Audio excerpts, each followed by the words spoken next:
김종효의 신고 신저. 오늘은 오늘장에서 신저가를 기록하고 있는 종목들 확인합니다. 게임주들의 흐름 좋지 않습니다. 코스닥 시장 밀려나면서 게임주들도 동반 하락하면서 신저가 기록하고 있는 종목들 많은데요. 게임빌과 컴투스, 네오빌제 게임주들이 최근 들어서 흐름이 좋지 않은 상황입니다.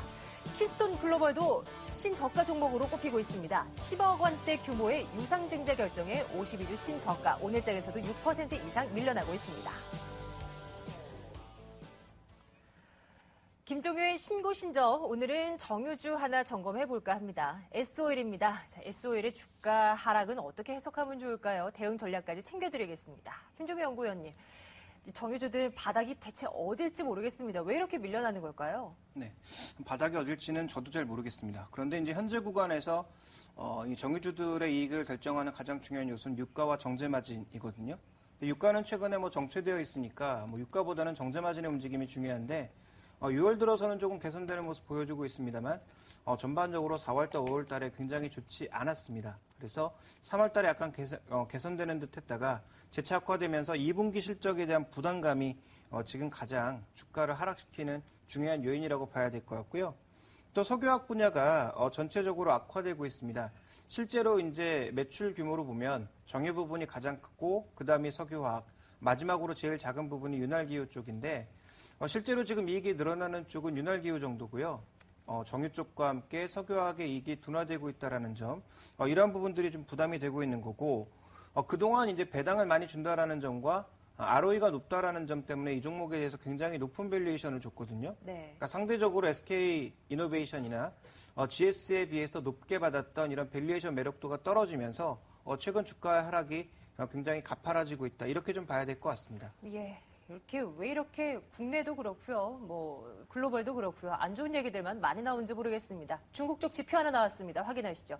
6월 HSBC PMI 속보치 나왔습니다. 48.3으로 나왔습니다. 일부에서도 점검을 해드렸듯이 예상치를 하회한 것으로 나왔습니다. 전월치가 49였는데요. 여전히 기준선 50선 아래에서 맴돌고 있는 상황이고요. 전망치였던 49.1보다도 하회한 것으로 48.3으로 나왔다는 것도 참고를 해두시죠.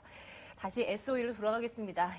그래도 S-오일 이렇게 주가 안 좋아도 배당 매력만큼은 그래도 높은 회사 아니겠습니까? 이런 부분들 감안했을 때도 여전히 안 좋은지 좀 점검해 주시죠. 그 아람코라고 하는 대주주의 성향이 결국은 S-오일의 지분 투자에 있어서 가장 핵심적인 부분은 배당을 많이 가져가고자 하는 점입니다. 그래서 네. 한국실석유 같은 윤활기유 중심의 회사도 이익이 거의 70-80%를 지금 배당을 하고 있거든요. 그러니까 이제 이 회사도 배당 성향이 여전히 높은 회사이기 때문에 이런 높은 배당 성향을 유지한다면 배당 매력도는 그렇게 낮지 않다라고 봐야 될 것 같은데요. 문제는 주가가 계속 빠지면서 배당 매력은 생겼지만 네. 주가의 하락이 멈춰질 거냐도 시장에선 관심이 있다라는 거죠. 그리고 또 하나 이제 배당 투자에서 중요한 점은 기간 대비해서 수익률이 또 중요한데 지금 주가가 탄력적으로 반등하지만 않는다면 이 정도의 주가 수준이 만약에 이어질 것이라고 예상해 본다면 지금 굳이 살 필요가 없는 거죠. 왜냐하면 9월, 10월 정도에 투자를 해서 3개월 만에 지금 배당 기대 이익률 한 4%를 누리는 게 차라리 낫지 않느냐. 이렇게 볼 수 있는 거죠. 지금부터 6개월 동안 보유하는 것보다는 오히려 3개월 정도 보유해서 4% 정도의 수익률을 볼 수 있다면 현재 구간에서 굳이 투자할 만한 이유가 있느냐. 그래서 이런 수급적인 부분이 부담이 되고 있는 상황이어서 분명히 이제 시가 대비 배당 매력은 있는 상황입니다. 중간 배당까지 고려한다면 한 4%대, 중간 배당을 뺀다고 하더라도 3% 후반대 정도의 배당 수익률을 기대할 수 있어서 네. 지금 2% 후반을 기록하고 있는 예금보다 충분히 매력도가 괜찮네요. 있다라고 보여지지만 현재 국내에서도 채권 수익률 중심으로 금리가 올라가고 있는 상황이기 때문에 배당 관련주의 추가적인 매력이 올라갈 수 있는지는 점검을 좀 해봐야 될 것 같고요. 이제 말씀드렸다시피 자본이득이 감소할 수 있는 구간이라는 점에서 현재 기관과 외국인들의 수급이 악화되고 있는 점이 현재 주가에 부담이 되고 있다면 지금 배당만 보고 투자하기에는 조금 이르지 않나 이런 시각을 가지고 있는 것입니다.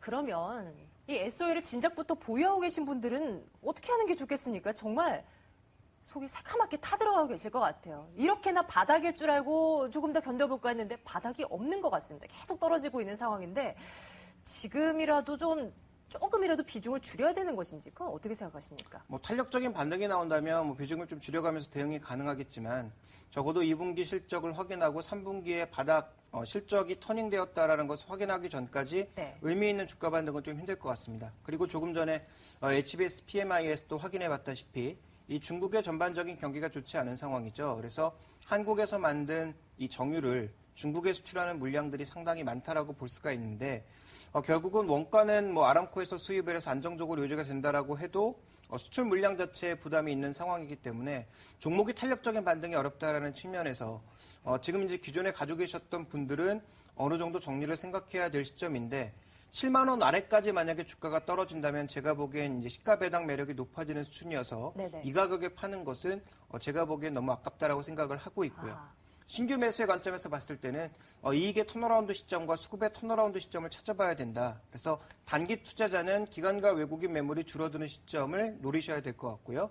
중장기 투자자는 7만 원 아래까지 만약에 주가가 이탈하기 시작한다면 그때부터는 분할 매수 관점의 접근이 좀 더 유리하지 않겠느냐라고 판단하고 있습니다. 그래서 추가 매수는 수급이나 이 실적의 변화 상황, 또 주가의 변화 상황들을 보면서 들어가야 될 것 같고 기존에 보유하고 계신 분들은 지금 이 가격에 팔면 손해를 확정하는 것밖에 되지 않기 때문에 지금은 너무 늦었다라는 거죠. 그래서 지금 팔기보다는 오히려 반등을 기다렸다가 반등 이후에 이제 액션을 취하는 그런 방향으로 가는 것이 좀 더 좋지 않을까. 특히 배당주의 특성상 9월달 정도 되게 되면 기본적으로 이제 주가의 반등 여력이 좀 커지는 상황이고 시장의 예상은 3분기부터는 실적이 조금씩 개선될 것이다라고 보고 있기 때문에 파는 시점은 제가 보기엔 기존 보유하셨던 분들은 9월달, 10월달 정도로 보시는 게 오히려 낫다라고 보고 있습니다. S51 점검했습니다. 지난해 연초만 해도 잘 나갔을 때가 잠시라도 있었는데 그 후로는 참 안 좋죠. 보유하고 계신 분들을 위한 전략들 그리고 신규로 접근하시려는 분들을 위한 전략들 챙겨봤습니다. 김종효 연구원과 함께했습니다. 오늘 말씀 잘 들었습니다.